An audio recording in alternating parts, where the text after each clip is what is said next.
ridden winners all around the world in a stellar 28-year career, and this week Craig Williams jumps back aboard Zaaki. G'day, Craig. Hey, Adam. We're back in action. You've been on the sidelines a little bit with suspension for a while, but you're back for Saturday. That's right, Adam. I missed out on Turnbull Stakes meeting, and no jockey likes to miss out on Turnbull Stakes meeting, but as it turned out, it didn't affect the programming of Zaaki or the Caulfield or Melbourne Cup. So, like most of your viewers, I was watching from home on the couch. Well, let's talk Zaaki. He runs again on Saturday in the Might and Power, formerly the Caulfield Stakes, of course. It must just be exciting knowing that's only days away again. It certainly is. I actually am trying to get myself to sleep looking at the potential field or thinking of the horses that want to take him on, and already going through the assessment of the race is going to be ran, because that's actually, I always tell my children, if you want to go to bed and sleep, think of something nice to look forward to. So that's the first thing that comes to my mind at the moment is Zaaki's racing. How easy was that Underwood win? Yeah, very comfortable. He showed his sheer dominance, and I would say that his trainer Annabelle Neesham has got this horse right where she wants him to be, because his target is the end of October. It is the CoxPlate.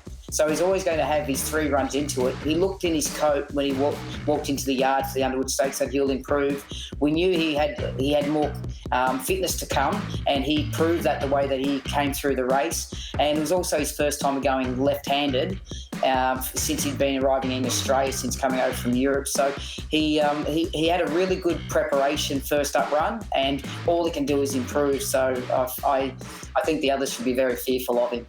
You've got an incredible backlog of great horses you've ridden. Are you prepared to put him at the, near the top of that just yet? Oh, he's definitely shaping that way. He's definitely shaping to be one of the best horses of his time. There's no doubt about that. What about this, the Ladbrokes CoxPlate? You're just sitting and waiting. Is there a deadline when you'll find out if you keep the ride or James McDonald can come down? No, all I know, Adam, is the fact that when I spoke to Annabelle about potentially riding Zaaki, that was the ruling was if James can come down, he'll ride him. And I just thought he's such a wonderful horse, then I'll take the risk. And so far it's paying off in my favour.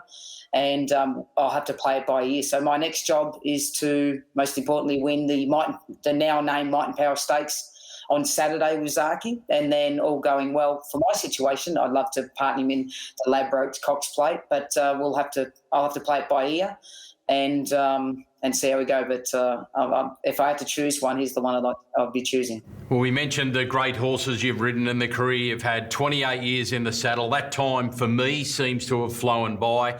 66 Group 1 wins. And you come from a great racing family, Craig. Yeah, they told me it was 66. Did you say 61 or 66? 66.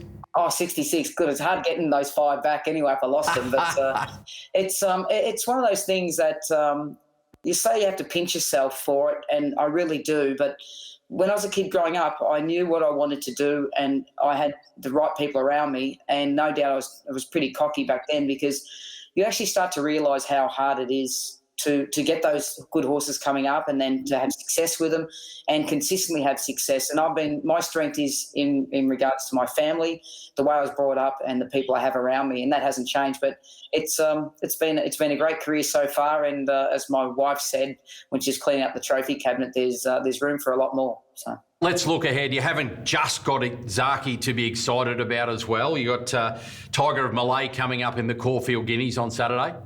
Yeah, so he's a really nice ride in the Caulfield Guineas. He's a really solid horse. I did win the sires on him back in Brisbane as a 2-year-old, and then he ran 3rd in the JJ Atkins, and he just didn't get the 1,600 metres right at that time. Since then, he's had that preparation. He's matured. They've taken his winkers off him. He looks like his racing manners are much better. He's coming from a strong Group 1 reference in the Golden Rose. So having a favourable barrier draw will only enhance his chances, but he's definitely among the main chances in the race on Saturday. Non-conformist is your Caulfield Cup ride? Yes, he's a very excited horse around Caulfield. He will run on this Saturday in the Might and Power against Zaaki as his lead up into the Caulfield Cup, and he does drop handsomely down in weight to, he's got a 51.5, but more than likely the Caulfield Cup weights will get raised 1.5 kilos. So it just means that I get to have breakfast in the morning anyway. But he's won 3 races at Caulfield to date, and let's hope that doesn't change because I'm riding Zaaki against him on Saturday. And he's got a nice profile with a lightweight going into this year's Caulfield Cup. You're on one of the raiders in Spanish Mission for the Melbourne Cup. Almost beat Stradivarius. There's not much better staying form in the world than that. But it's been an interesting preparation. He's due here on the weekend. We'd say he's got the superior staying form, which he has. True Self then beat Stradivarius on Saturday over in France. And when I was looking at horses, I said, can we get that horse? They say he's not nominated to come out, but he's clearly not their benchmark. He is the peak of their staying ranks throughout all of Europe. So that means the world in staying. So I'm really looking forward to partnering Spanish Mission. And I love the fact that they've actually targeted him at the Melbourne Cup. So all going well, he arrives here on Saturday. And I'm looking forward to having a sit on him, and really looking forward to our greatest race this year with Spanish Mission for Andrew Balding.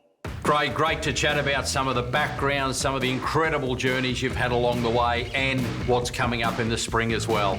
Make the most of it. Thanks very much, Adam.